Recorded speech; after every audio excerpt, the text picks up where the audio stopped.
You know, I really thought my warrior cats days were behind me. If you don't know about ClanGen, first off, how did you find this video? But to actually explain, ClanGen is a free fan game based off of the Warrior Cat series, in which you create a new clan and watch and influence how the cats progress over the years.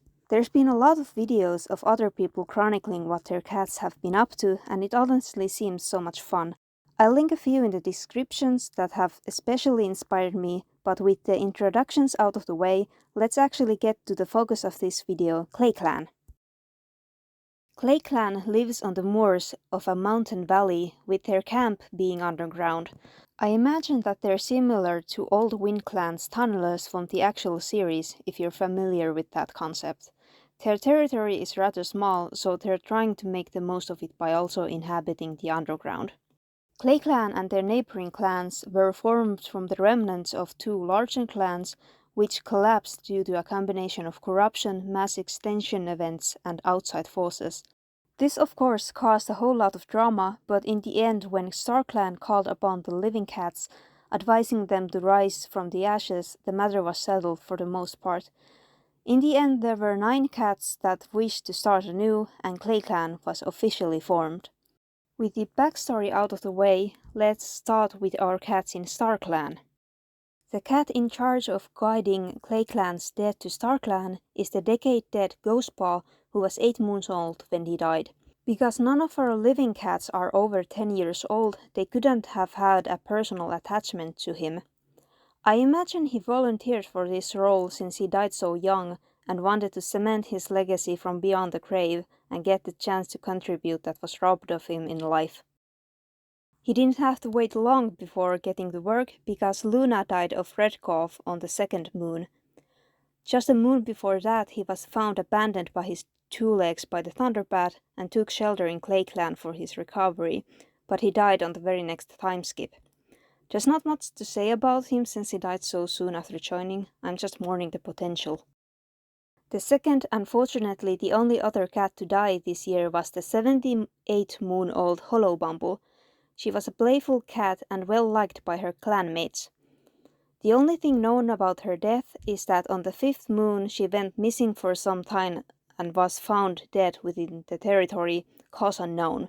I've been keeping an eye out for any suspicious statuses but have come up with nothing, so it seems that her death will have to remain an unfortunate accident. When she was still alive, she was appointed mentor to one of the clan's first apprentices, but died before she could see him becoming a warrior.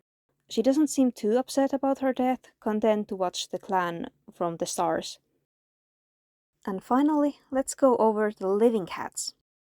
ClayClan's first leader is Palestar, a 94-moon-old Tom who is charismatic and a trusted advisor.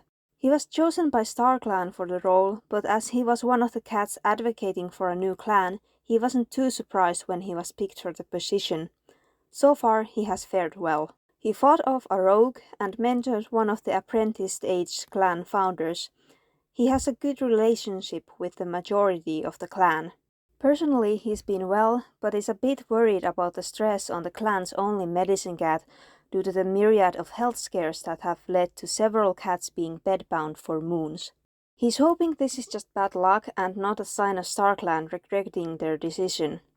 He also has some romantic feelings for the aforementioned medicine cat, which are reciprocated a little. I'm not sure if I'll be following the medicine cats can't have mates or kids rule, but I feel like if anyone, then it's the leader who can challenge that. Maybe they just keep it a secret from their other clans? As an aside, I want to mention that his warrior name was Pale Flame, which is almost too pretty for me to make him leader. The deputy is Bernard Pelt, a 69-moon-old cat who's righteous, an eloquent speaker and a great teacher.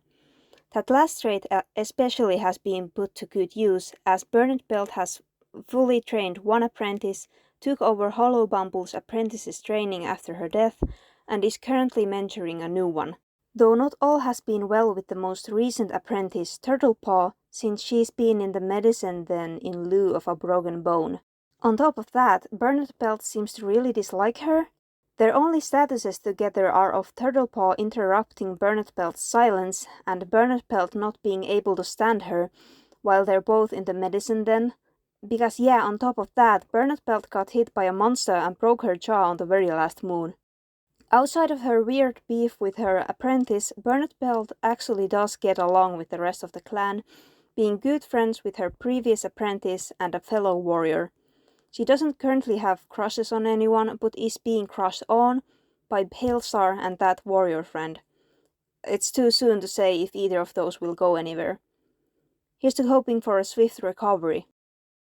Small J, the medicine cat, has had her paws full this year. She's 79 moons old, confident, a prophet, and a talented swimmer. Before helping to found ClayClan, she was a medicine cat in one of the large clans and has some experience as a mentor. It's probably good that she's confident, because the amount of work she's had over such a short period of time would have made a meeker cat crumble. There's been a broken bone, a broken back, a broken jaw, a mangled leg, red cough, a paralyzed kid personally catching green cough, and having the herb stores be infected with mold. Her last status was of her feeling gloomy, and I do not blame her. On a more positive note, she's been getting along well with her clanmates, especially Palestar, and she ended up adopting a litter of 3 kids who'd been abandoned. Well, they were adopted by her at 5 moons old, so she's mostly serving as a guardian for them rather than a parent. But I'm hoping she'll grow closer to them. She was a bit miffed none of them were interested in medicine cat training, but doesn't hold it against them. Hopefully next year will be a lot less hectic for her. Shell Bramble is currently the oldest warrior at 48 moons old. He's a compassionate den builder and a great mediator. He was given an apprentice on the first moon and is currently mentoring a second one. He's not too close to most of his clanmates, but is in a positive relationships with those that know him. Shell Bramble is the warrior currently crushing on Bernard Belt, but he seems to be keeping that to himself. And unfortunately, he also has a crush on the second oldest warrior, who's 22 moons old. He gained the crush when she was 17 moons old. He hasn't really done anything about this, and I'm hoping he'll be responsible and reject her, because while a 2-year age gap is not that big of a deal in the grand scheme of things, it is pretty bad when the other party is so young. I am actively rooting for Bernard Belt to reciprocate Shell Bramble's feelings in opposition to this. Otherwise, he hasn't done anything noteworthy. Next is Rostrat, a 22-moon-old faithful she-cat who's a good teacher. She was mentored by Bernard Belt and honored for her justice in her warrior ceremony.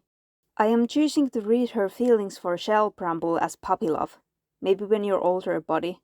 Good news is that she's recently been interested in a warrior that's a little closer to her own age, and it's reciprocated. Outside of love drama, there hasn't been much going on with her, but she is currently mentoring one of Small J's adopted kids. Too bad they're not close, like at all. She actually isn't all that close to anyone outside of her crushes. She was also seen calmly talking to a cat from TwoClan. I have no solid ideas on that. Maybe it was a relative or a friend? Splashflower is a 19-moon-old Tom who's loving and a good fighter. He was mentored by Palestar, and he was honored for his kindness. He generally likes his clanmates and is good friends with Weasel Whisker, a younger warrior. He snuck out of camp with him to watch the moonrise when they were apprentices. He hasn't done much, because on his first patrol out as a warrior, he tried to stop a 2-leg from killing a cat, but failed, breaking his back in the process. He has been stuck in the medicine den since. I hope he's not taking the failure too hard. He's been careful with his injuries, and he hasn't suffered from any infections that would come in the way of his recovery. He'll likely get better soon, but that's all I have to say about him for now. Oddheather is a 17-moon-old loving she-cat and a beloved kid-sitter. She was mentored by Shell Bramble and was honored for her loyalty. She's well liked by those that know her, and she's the one Rostrat is crushing on.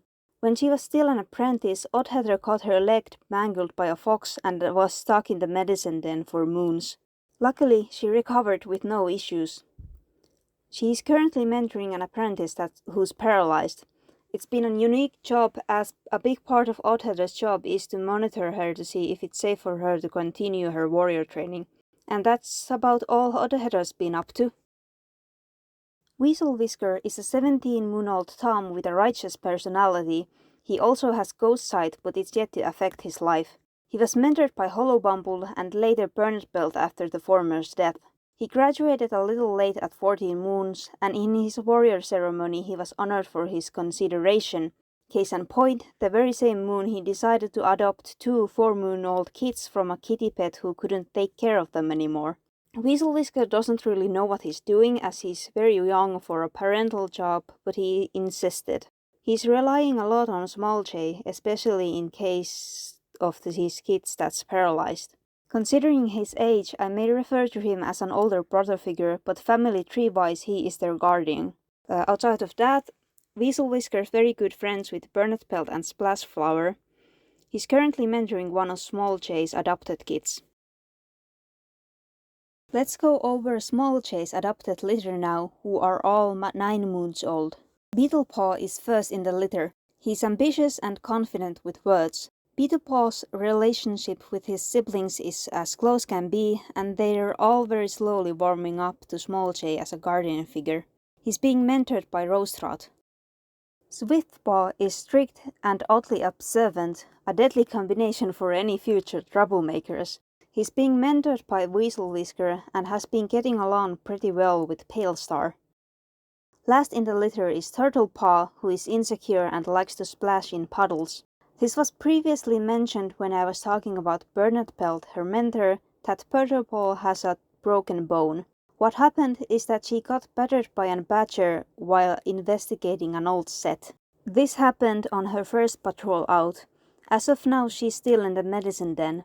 Turtlepaw isn't all that close to anyone outside of her brothers, who have been diligent in keeping her company. She has picked up on her mentor's dislike of her, but due to her insecurity has interpreted it as her fault. She's just not having a good time. And we're finally moving on to the last clan cats, Weasel Whisker's adopted litter. Fringepaw is a 7-moon-old colt mosspaw hunter who was born partly paralyzed. Regardless of her disability, Fringepaw wanted to take up warrior training and is being mentored by Oddheather. As an aside, I wasn't sure how the game was going to handle her situation, so I let her become a warrior apprentice since that's what the game decided. I'm mostly just keeping an eye out for her statuses to see if there's any complications. In universe, I imagine most of her training is focused on camp keeping, scenting, and defending herself. She's most closest with her sister and hasn't yet had time to develop other meaningful relationships. And our last cat is Carnation Paw, Fringepaw's sister, who's loyal, a careful listener, and confident with words. She was born without a tail. Her mentor is Shell Bramble, who she has mixed feelings on but mostly gets along with. As with her sister, Carnation Paw doesn't have many notable relationships, but she has grown to look up to Pale Star. I imagine getting left by her original parent has made Carnation Paw stick by Fringepaw even more fiercely now that they're in a new environment. And that's all the cats. I generally have a hard time getting attached to my ClanGen cats even when I take a whole lot of notes, but this one's got potential. I am planning on making another video on year 2, but who knows when that's gonna be. This has been my first edited video project, so if you have any feedback, I'd be happy to hear it. I also want to apologize for my English, I'm really not used to speaking it. And to reiterate, you can find links to the game and other videos in this format down in the description. Bye!